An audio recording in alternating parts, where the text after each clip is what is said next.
Hello, everyone. Welcome to Creativity-Hive's weekly program. My name is Miriam Haugen. I'm part of the Creativity-Hive team. We help creatives learn to make impactful storytelling videos through one-on-one teaching, live group coaching, and live boot camps. Our weekly Hangout brings you people working in all aspects of from broadcasting to video and all the related industries from across the globe. So post a comment if you're checking in. If you're watching the replay, then uh, welcome to that as well. So today we are talking with Robbie Carman, and I'm going to bring Robbie and Neil onto the stream here. Hello, Robbie. Hey guys, how are you? Thanks for having me. Thank you for joining us. So you are a professional colorist, and I want to hear about how, what is a professional colorist? We'll just Right. assume that some people might not know. Yeah. So it's a good question. So oftentimes you saw somebody at a dinner party or at a bar or something. You're hey, I'm a colorist, and they go, wow, can I book an appointment for you to do my hair? That kind of thing. You're right. That's a common confusion, common joke in the industry. But what I do, the best way to think about a colorist is somebody who enhances the final picture quality of a film, television show, or whatever other piece of video. Right. I am not an editor, even though I know how to edit. Of course, I'm not piecing together a story. I'm not doing motion graphics. I do a little bit of visual effects, but my main job is to take a final edited show and improve the color and the contrast and the overall look of that show for a lot of different reasons. For creative reasons, to get the show to flow together, to feel like not any one single shot is going to take you, kind of out of the story. It's also to kind of improve, to make fixes, that sort of the correction part of color. You often hear that phrase, color correction. If something was undersaturated, overexposed, whatever the problem is, fixing that. And then the last stage of it, I think of mainly as, some people call it color grading. I like to just think about it as color enhancement. That is applying a unifying look and feel to the project if it so needs, right? Not every project needs, to look like, the Matrix or whatever, right? But sometimes, if you're going for a certain look and feel, that overarching piece of style or texture or whatever is there. And so once I touch a project, I'm one of the last stops in sort of the post-production chain, along with, audio mixing and sound design and that kind of stuff.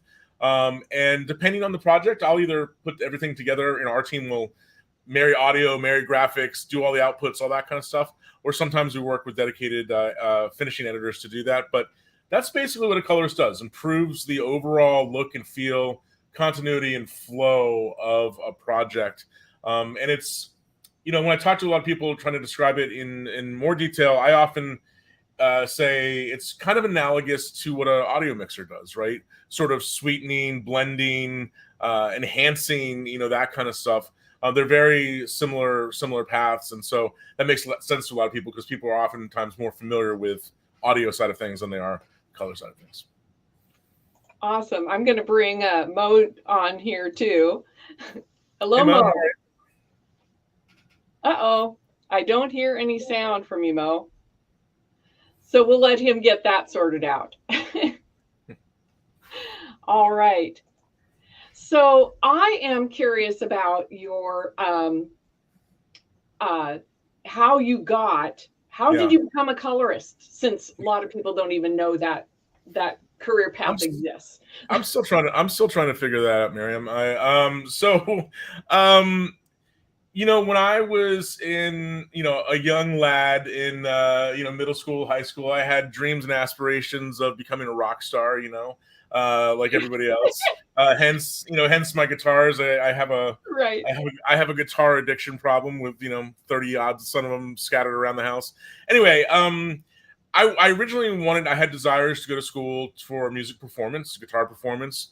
But I also at that time, I had a real passion for the recording arts and sciences, right? Recording music, multi-track stuff. And this was the early to mid 90s. It wasn't very technologically advanced. We were still doing a lot of things on ADATs and tape and all that kind of stuff.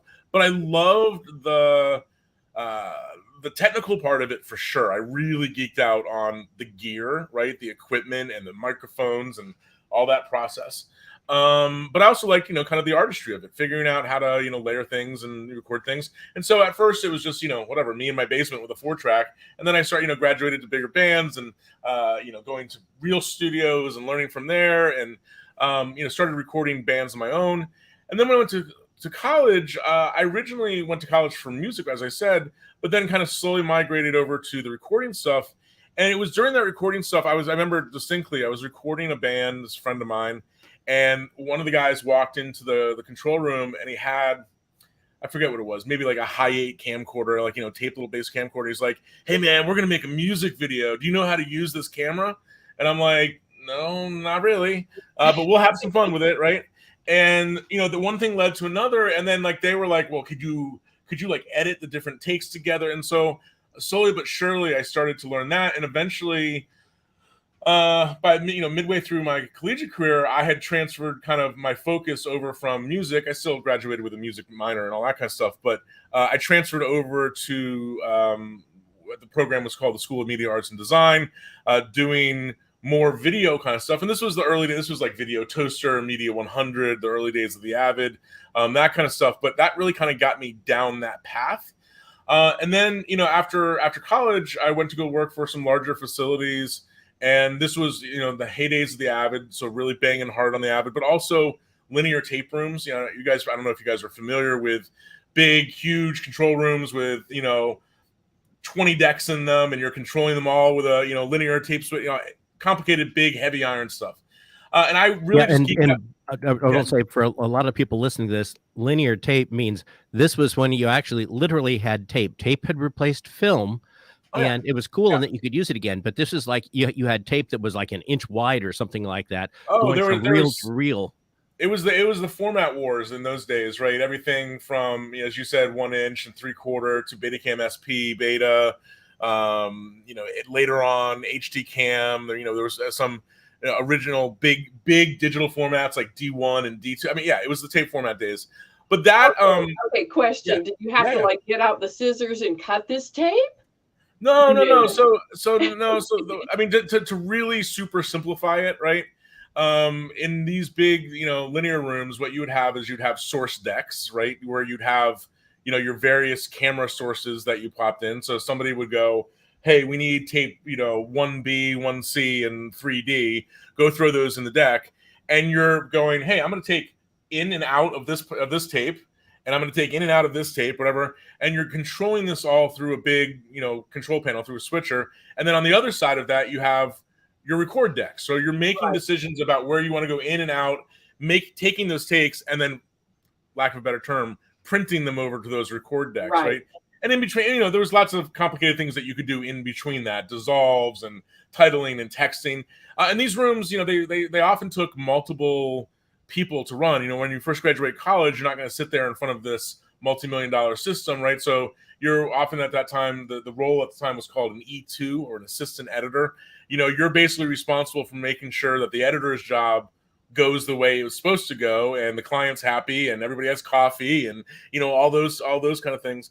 But that exposure got me into doing more and more kind of like technical fixes. I found myself being good at fixing technical problems, whether that be in the machine room with decks and stuff like that.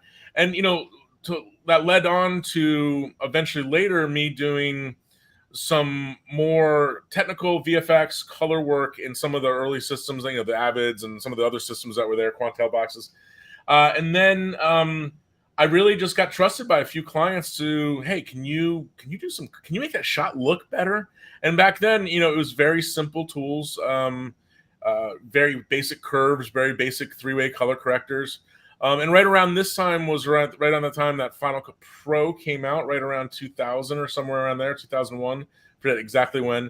And I jumped on that bandwagon full force. I became one of the first dozen or two people in the country to be certified by Apple as a Final Cut Pro instructor. And, kind of it was like, hey, Final Cut's the future. And then around 2005, after having gotten trained up on big color correction systems like the DaVinci 2K and the DaVinci 2K Plus and the 888 that the facility that I was working at had, I was like, hey, I can do this on my own. And that's when I started my own company. And Cool. when he's talking about working on the big color systems, those were turnkey systems typically, where you spent many thousands, at times hundreds of thousands of dollars. Oh, million. It wasn't. Yeah. I mean, the biggest, most powerful systems. It wasn't uncommon for them to be $1 million plus, right? I mean, these were, as you said, Neil, these were turnkey color systems that, if you look at what we're doing today in tools, like DaVinci Resolve or even in NLEs, in Premiere Pro or Final Cut or whatever, these things would feel archaic to you, even given the price. They were, for the large part, at first these big color correction systems were used in telecine setups, so that is attached to a film scanner, right? And so you'd scan that film into a videotape format, right? And then from that videotape format, you would do image correction on it. Later on, that became what's called a data cine, where instead of going to tape, you were scanning film and going to digital files, right? DPX files or something like that. And to where it graduated to where we are today, right? Not a whole lot of people are scanning film. It's just all digital stuff. So yeah, and those boxes cost a lot. And I have a funny story about this.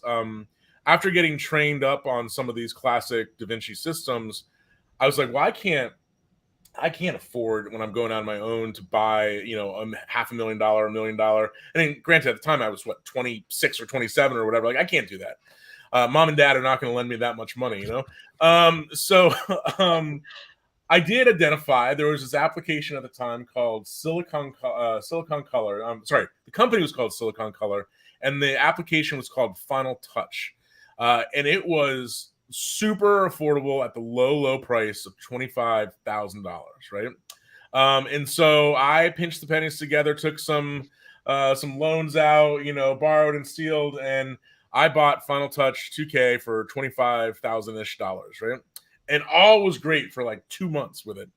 And then Apple announced that they had purchased Silicon Color and Final Touch, and it was now going to be included for free as part of Final Cut Studio. Oh no! Where 2 or 3 months before, I had just, and 25 grand is still a lot of money, and I had, I'd scraped that together, and here I was holding the bag with a $25,000 purchase that was now for free. So that's, you live and learn in this world with technology and software. Sometimes it comes back to bite you. They didn't pay you back for that? They were like, sorry, we didn't know we were going to get bought by Apple. Apologies. Yeah. So frustrating. Well, we came out of a portrait photographer background, and as digital was coming in, a lot of the labs were going for some of the early capture methods where they could digitize a film in the lab and give you prints. And those were also the $1 million and a half dollar systems. Yep. And none of those systems worked anywhere near as well as they were promised to work. So they were constantly a problem. The labs had trouble getting the work out and getting it out in good quality. And virtually all of them were dead within a year and a half. Yeah. I mean, it's true. It's true. I mean, it's, I think there's a tendency to romanticize, film just in general, but from, a nostalgic point of view. It's what we knew. It's what we grew up in the movie theaters watching. And, but if you take a step back and really consider what film was, there's a lot of big downsides about film acquisition, right? From everywhere from cost to how the film is handled, how it's scanned, that process of making, there's a lot of different ways you can develop film, as you guys know, right? Whether you're doing, going to the negative, you're doing, various prints, how those prints are handled, the stocks, and I don't know. I look at film sometimes and I go, why are we romanticizing, things like gate weave and scratches and, all this stuff that kind of inherently made it a little nasty. But yeah. I think there's a lot to learn from those days. And right now, I'd say in the color world, a lot of the focus that I think a lot of colorists have and a lot of filmmakers have is trying to bring some of the aesthetic of the better parts of film acquisition into our digital world. There's a lot of focus by a lot of people on what we call film emulation or film print emulation. A lot of focus by people on texture, like things like grain and stuff like that. And I do feel like there's a place for that stuff, but I think that if you're shooting on a digital camera, you're never gonna. I mean, the only way that you can get the film look is go shoot some film. So yeah, I think we romanticize a little bit, but it's interesting to see how there's some parallels between the photographic world as well as the motion world. Well, there is Mark Village is a noted the strip, and Mark and I have participated in a couple discussions on film emulations and this kind of stuff over at LGG. Mark got banned and I got censured because we were just for asking the question, why are you trying to copy something that was such a limited and dastardly mess to work with? And you just even asking that had people just outraged at us and complaining to the moderators. But Phil, man, you were fighting that stuff all the time. You couldn't match one day's shot with another one guaranteed, even if it was the same stock of film shot in the same camera with the same lens and processed in the same facility. And, if you were trying to match projects from several days and whatnot, it was just, you struggled with it. If you were trying to recreate something that you'd done before, God help you, because you had to get really good at it. And we had a constant running battle with labs over getting stuff done to our standards, because they said you simply can't do it to that standard. Well, yeah, I mean, even the recipes for the stocks themselves, right? Like you get a batch of stock in January versus a batch of stock in August, and presumably it's the same thing, but oftentimes there were subtle differences. Yeah, I mean, I think when it comes to this kind of thing, I think that the nostalgia rides high with a lot of people, and I get why people are passionate about it. And I think, as I said, I think there are certain aspects of film acquisition to chase, and that can add feeling and texture and subconsciously attach to people and make things feel good. So I'm not dismissing that, but I think this whole chase of like we need to make it just like that, I think is foolhardy. I think we're creating hybrids now with what we do. Yeah, it's funny. I don't know if you guys have ever seen the film Dunkirk.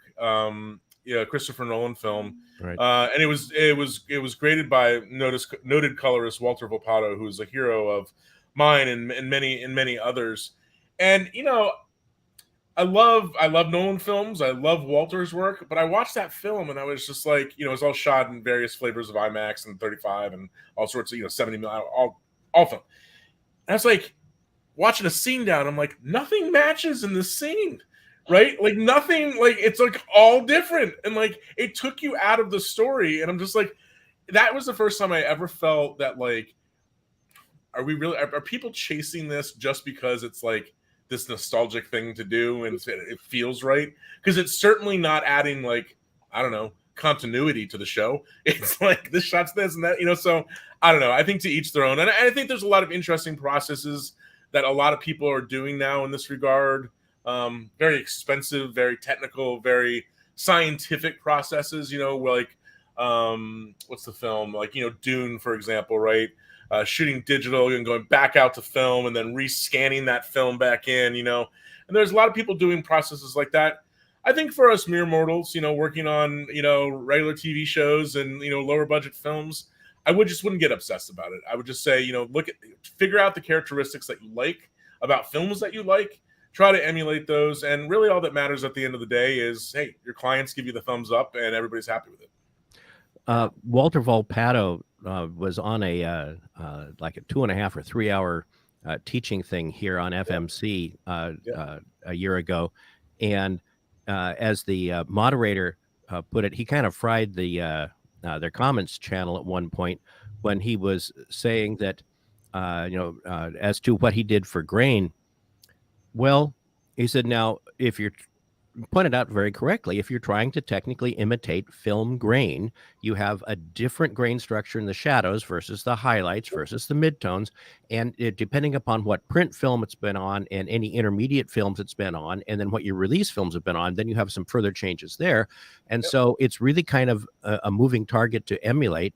And he had spent a fair amount of effort one time where he had created grain in all kinds of ways, including a couple of the very expensive high-end plugins that a colorist like Walter would have access to that most and of let me guess, he came back to using just like the default grain generator in Resolve or something, right? Exactly, because by the time they put it out on a deliverable file, and he had people from the industry in, and they watched it in a projection room exactly the way it would get delivered out. They could not tell the difference between Resolve's basic grain generator and when he did everything all over. And he did the same thing for streaming, and you couldn't. Yeah, and Walter's lucky enough, I mean, because he's just a gifted colorist. But the productions that he's blessed to work on, they have the time, money, etc., to experiment with these kind of things. But yeah, I just think, like I said before, I just think that sometimes you're chasing your tail about this, and you can get really into the weeds with it, and start talking, densities and all sorts of stuff. My approach is just what feels good, what looks good on screen, and move on from there. Right. One thing is that it still has to end up as a digital in the end. Yep. So, so you shoot on film, but it still gets turned into a digital. Yep. Anyway. Sure. So you are an educator, have been quite known, and you're in teaching this. Yeah. So you must really enjoy that. I'm guessing.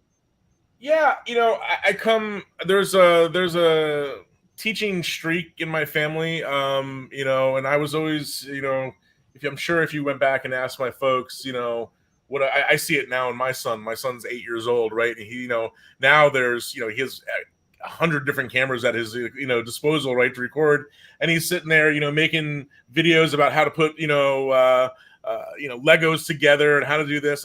And I'm sure I was the same as a kid, trying to over-explain stuff, under-explain stuff, however you want to put it. But yeah, like I said, right around the the 2000s, right at the break of the turn of the millennium, there, I really dove deep into doing a lot of education stuff. I was part of doing a lot of books in the Apple Pro training series, both technical editing and editing. Right around that time, I was one of the first people doing stuff on Apple Color. I was an author for lynda.com, which is now LinkedIn Learning. Had written a lot of books around the DSLR revolution with some friends. Obviously still do speak a lot around the world at various conferences when, conferences were actually a thing and people got together in person. And then, a lot of online training, a lot of, webinars and stuff like this. And to me, teaching is two things. It's one, it's kind of a yin and yang thing. When I'm in the suite every day with clients, I get burned out on that, right? And it's just like, oh my God, I could just wish these people would just go away and leave me alone and whatever, right? So that teaching was kind of like the flip side of that same coin. It was a nice release valve. But it also, I think, especially in the early days of digital color correction, where people didn't understand a lot of the basics, scopes and, even some of the basic, the tools, then it was especially rewarding to see it just kind of click for people, right? And go, oh, wow, I can improve this. And now, 15, 20 years later, things have obviously gotten much more advanced. People's knowledge is much more, if you said the word, LUT or lookup table 10 years ago to people, they've been like, what are you talking about? Now anybody messing around in this space knows kind of what a LUT does, or, at least has an overview of it. So I think in general, there's a lot more people exposed to digital color correction. I think there's a lot more people that are familiar with the vocabulary and the vernacular of digital color correction, to where I think the teaching has blended these days, especially the work that I do and some of my partners do, is less from basic tool set kind of stuff. And it's more blending, getting now into the real math and science part of how this stuff works, right? Because having an understanding of that really allows you to create the most compelling, best images. And some people's heads explode with that.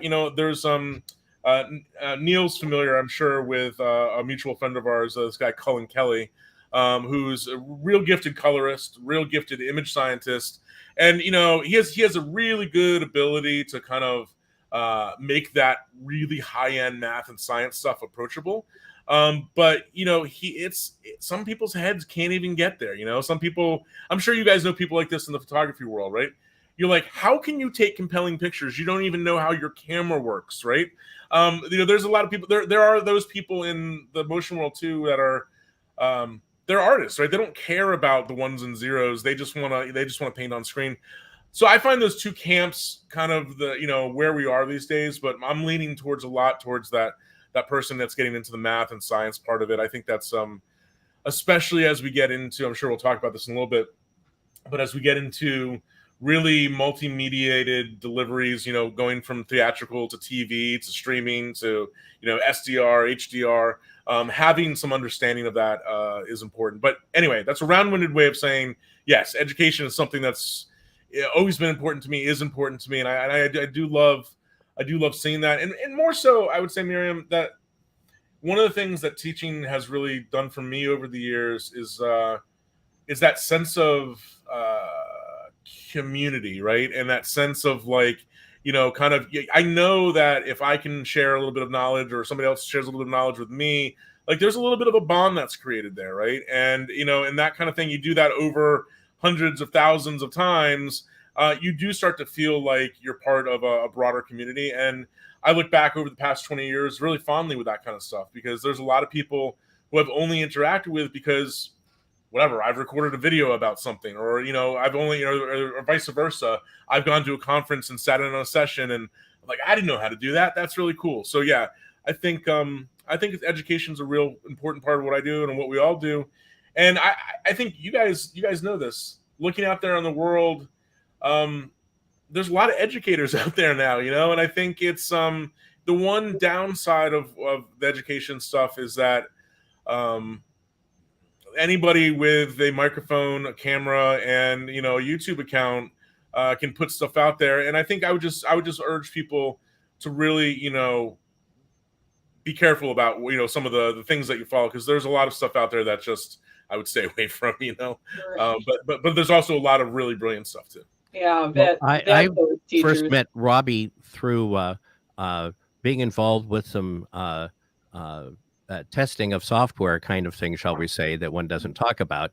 And in my newbiness to video stuff, challenged him, and so I don't think that's the way it happened, Neil. I think you had said, "Hey, this guy is saying this, and I think it's BS."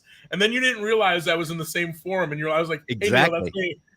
Yeah, and well, this was on a forum that did not have very many people participating, right? And it's like Saturday night at 7 p.m. here West Coast time, and I put up saying, "Hey, this guy is saying this thing on using this other software, and it's confusing people, and I'm having to check about." So I think he's wrong about this.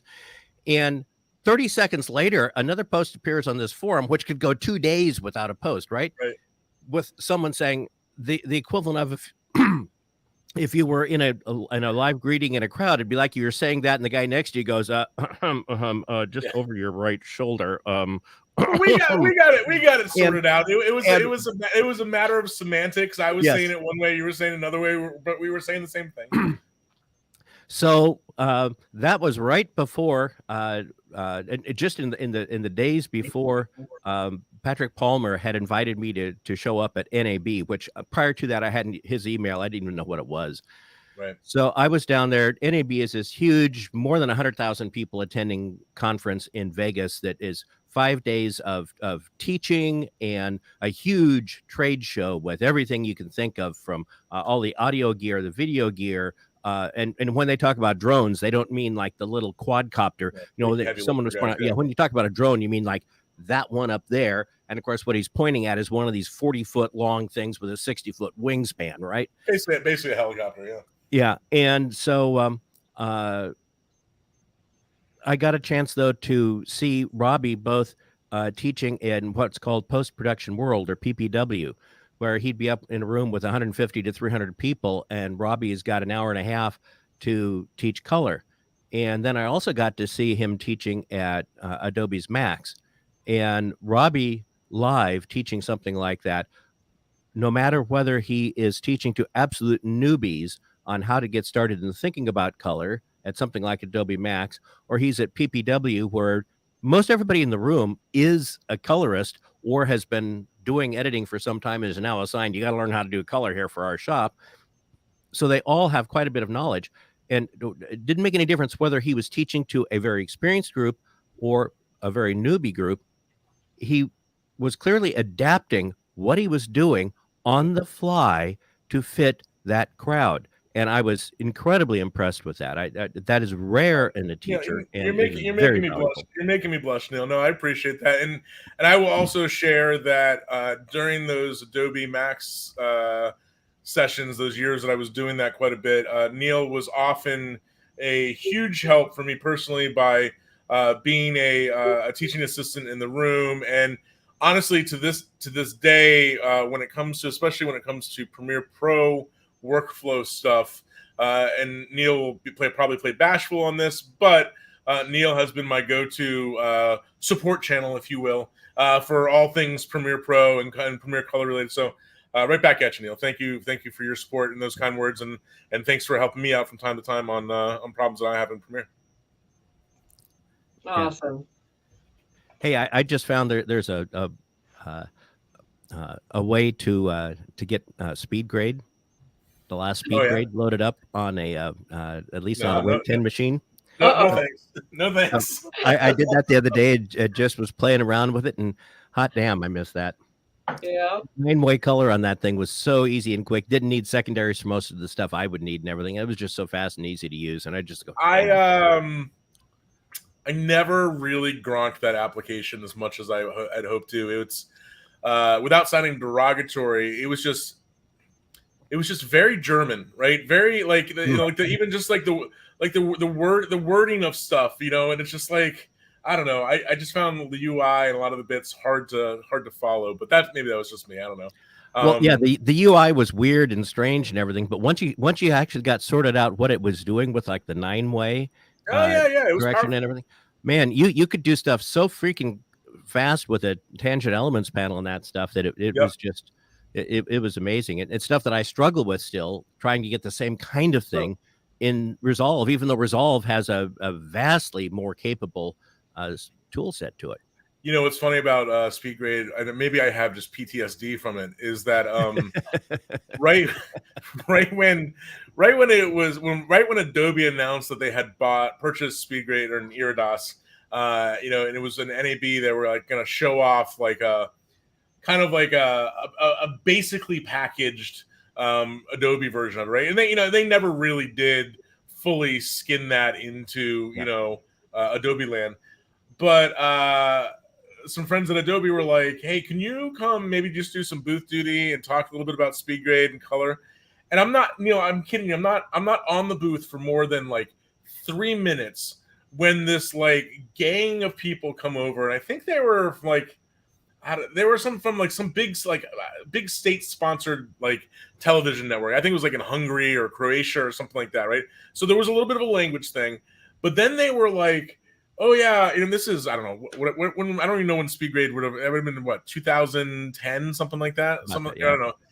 And they're like, yeah, we want to shoot everything like 8K stereo, and I'm like, they're like, how do you do that in SpeedGrade? I'm like, well, I don't know. And so, that was an interesting NAB because I spent a lot of time after hours trying to get up to speed with that application, so I didn't look like such a moron on the booth.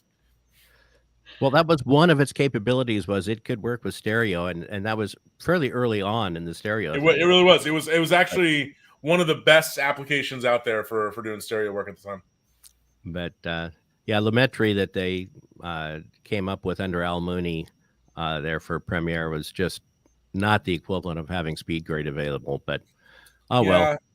Yeah, I have some thoughts about Lumetri. I just, my biggest thing about Lumetri has nothing to do with the tools. Well, it's more about the math behind the tool set. I think that one of the challenges that I find when I use it is it feels like the tool sets, the various tools in the Lumetri controls are really set up to not allow the user, how should I say this, to mangle your media, to really break the image, right? Yeah. And to really and to really push it super hard. And I just feel a little limited by that sometimes. I'm sort of like, well, I need to go further than you're allowing me to go with this. And I think I can imagine the edict in those development rooms when they were building this is like, let's build something that for editors who are never going to become colorists and they don't really screw up their image, so we don't get in trouble. Exactly. And I don't know. I think they hit on a great opportunity with that tool set, but it's been a little disappointing over the years not to see them continually to really evolve it. I know that they're working on other aspects like color management pipelines and stuff like that. But I would love to see an involvement in the next generation of that Lumetri tool set, because I do think for people who are using Premiere Pro, it can be a good tool set. I just think it needs to jump a few generations to be really worth it. Well, I'm not being at all bashful about it. I'm one of the people can more figure out how to push Lumetri to do things that even the engineers are surprised I can make it do at times that you can find. And I agree with everything you said. It's you really have to know all the quirks about that thing to figure out how to get around the limitations that they put on your adjustment of the media. And yeah, I can mimic most of what people are doing in Resolve and a lot of the stuff I've seen. I can mimic much of that so that the average person is not going to really notice a difference and using Lumetri tools. But you have to know exactly what the hell you're doing and how to structure it in order to do it that way. And you shouldn't have to. And so, yeah, I've had some discussions. We even had Miriam went with me to we just had the first live NAB in a couple of years, and I finally got Miriam to go along with me. And of course, with both Patrick Palmer, who had created a REDOS that became SpeedGrade and is now head of all of the Adobe video apps, and Francis Crossman, who was a color engineer who helped me with an article I did a couple of years ago on Premiere's color management, and is now the head of Premiere itself. For both of them, first thing was, hey, wonderful to see you live. It's really nice to actually see you in person. What the hell are you doing with the color in Premiere? And it was I mean, listen, I feel I have, like you, I have I'm not a developer or engineer by any means, but I've over the years I've interacted with a lot of those guys. And I think that the general public misses out on this one key fact about interacting with product managers, developers, etc., is that for every complaint that you have, amplify that by a bajillion trillion, right? I mean, like, everybody thinks that their feature request, their complaint about something is the only one that matters. You know what I'm saying? So if you're a developer, on a, let's say, the Premiere Pro team or whatever, and you're like, well, gosh, I wish I could really do this. They're having to organize and figure out and rank and thousands and thousands of requests and problems and bugs, and that's not unique to them. Obviously, every development team has to do that. I just think sometimes I look at forums and stuff, and it's just like, calm down, Tiger. Like the more you yell, you're less likely to get this fixed. So all professionals will do it this way, and they screw it up for doing it, and it's like there are many other professionals that do it very differently than that. You have to allow for their existence, I mean, for sure. Pull your ego back in a bit. Yeah, so I think that's one thing that people should take away about software development in general, is that it's a lot more complicated and a lot more intense than people, I think, from the outside looking in, kind of can really understand. There's a lot of I'm sure if you could be if any one of us could be a fly on the wall in some of these meetings, I'm sure a lot of them get heated back and forth about where the priorities are and how to, should we develop this tool or that tool, or fix this bug or fix that bug, because it all takes time, all takes resources, and it's interesting. So we'll see what happens with Premiere. Well, Okay, I was just going to say that Mo will. He's having some technical issues, evidently, but I'm sure he would be asking, "Are you going to play one of those guitars for us?" No, I can't be on pressure right now. That's too much for me. Too much. Can't do it. I know. If I had a little time to prep, I just like to sit in my basement playing my guitar. No, I'm kidding. No, I would, but I'm gonna pass on that one today, Mary. Another time. Next time. Okay. Have me on again with a little heads up on that, and we'll see what I can do. So just as another guitar player, which is your favorite of your guitars and why? And what kind of music do you tend to play? Oh man, that's a really hard question. So I have like the guitars that you see behind me are guitars that I play like all the time, right? Like some Strats and Les Paul and that kind of stuff, right? But I have a bunch of guitars that I seldom. They're more like pieces of art. They're more like guitars that I admire, kind of take out of the case every once in a while, polish, put it back in the case. They're more like collectible kind of things. So I own a couple mid 70s Les Pauls that these days are probably pretty pricey. That I baby. I'm kind of like the out of Ferris Bueller's Day Off with the Ferrari, polishing them with a diaper kind of thing. I think my day-to-day favorite is probably I'm trying to think of what year that is. I think it's a 92 or 93 Les Paul 40th anniversary. It's a Black Beauty edition, so it's all black ebony with cream binding. I can find a picture for you of it. But it has cream P90s in it, and it's just a really nice guitar to play. Recently, I have gone in the past 2 years. I was never a big Fender kind of guy. I liked humbuckers, liked big heavy, body, ES 335s and 339s and Les Pauls. But about a year and a half ago, I bought a Strat that I really like. It's their American-made Professional 2 Series, which is awesome. And then actually, I'm in the middle of it. I'm building from scratch. I'm building a Telecaster that to my own specifications, which has been a process because I've had to learn a lot of skills along the way. Like I was never really knew how to solder.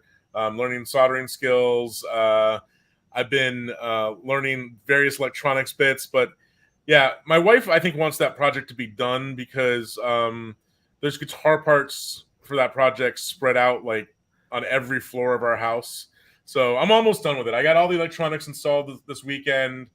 I got to get the tuning pegs on, get some strings on it. So anyway, yeah, I don't know. They're all my baby in a unique way. It's like your kids. None of them are more special than the others. So what do you play? I play a little bit of everything. When I was a teenager, I was a punk rock kind of guy. I've recently really developed a lot of feeling for a lot of 70s and 80s kind of like I think what we generally refer to as like yacht rock kind of stuff, like a big Eagles fan, I love that kind of stuff, but also a lot of 80s hard rock, man. Like I can't go a day without listening to Guns N' Roses or Van Halen or Twisted Sister or any of those kind of stuff. But I am an equal opportunity person. I can have Peter, Paul, and Mary move me just as much as Guns N' Roses. So I kind of like it all. Mm-hmm. Awesome. When we got married, I was lured away from being a college student by an instructor that Miriam and I had both had in college, who had a shop, and to work in his shop for a while as a guitar salesman, and I did some repair work in the back and everything. And we had B.J. Thomas and Johnny Rivers came to play the Oregon State Fair, and a couple of guitarists for BJ's band came into the store, and they needed a patch cord, and they were playing guitars and everything. And of course, those guys could just really play. And so they said they needed a patch cord, and said, yeah, we've got some over in the rack. Going, no, we don't want one off the rack. We want one made, custom made. And said, you make them here. And the other salesman, who had a little bit more seniority than I did, said, sure. And so I said, can we see it? And so he pulls out one of his that he'd looked at, and they looked at, and then one of the guys looks at me and says, do you do them too? And I says, oh yeah. So I went and grabbed one of mine, and they looked at the two of them at the solder jobs and went, him. And Yeah. and so I did a patch cord for it, and he liked it, so he had me do a second one. So I did 2 patch cords for BJ Thomas's lead guitarist. It's my claim to fame there. Hey man, that's Wow. that's cool. That's really cool. No, I mean it's fun. I mean, I think, you know, for me, you know, music and the guitar and stuff also represents a considerable amount of just sort of mental health, stress relief, kind of stuff, you know. And it also just gets, you know, it just gets a different part of the brain working as you're sitting there. If you're sitting on the couch noodling around and playing, I find like it gets, you know, oftentimes if I'm stuck on a business problem or some sort of other creative problem, right? Like I'm having a problem with grading the show or whatever, you know, just picking up a guitar for a little bit, noodling around is great fun. And yeah, I think the part of me that really gets into this too is getting back to the recording part. You know, like I'll tell you the short version of the story. For years and years and years, I was really into like the digital modeling aspect of effects and amps and, you know, doing IRs and all this kind of stuff.